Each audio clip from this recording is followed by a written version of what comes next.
ఇప్పుడు నేననేది ఏంటంటే దీనికి ఆక్షేపించడం, ఇదేదో తప్పు కింద మాట్లాడటం, పదే పదే ఇదే మాట్లాడడం. నేను రాజకీయం గురించి ప్రశ్నిస్తే, సిద్ధాంతపరంగా మాట్లాడితే ఈ సబ్జెక్ట్ ఎత్తున్నారు చాలామంది. అంటే మీకు చేత కావట్లేదా? నా ప్రశ్నకు సమాధానం చెప్పాలా?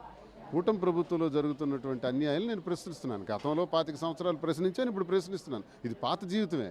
ఈ పాత జీవితానికి ఇది లింకప్ చేసి నాకేమైనా ట్రోల్ చేస్తే ఆగిపోతాను అనుకోవడం ట్రోలర్స్ తాలూకా భ్రమ.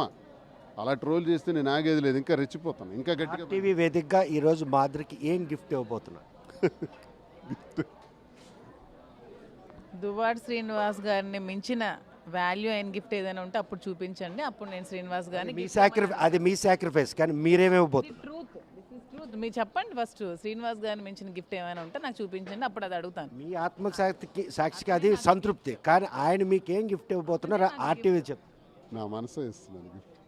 చూడండి, ప్రాక్టికల్గా ఏదో కొనొచ్చు, బంగారం కొనొచ్చు, వస్తువులు కొనొచ్చు, ఆస్తులు ఇవ్వచ్చు, కానీ అటన్నిటికన్నా విలువైనది మనసు.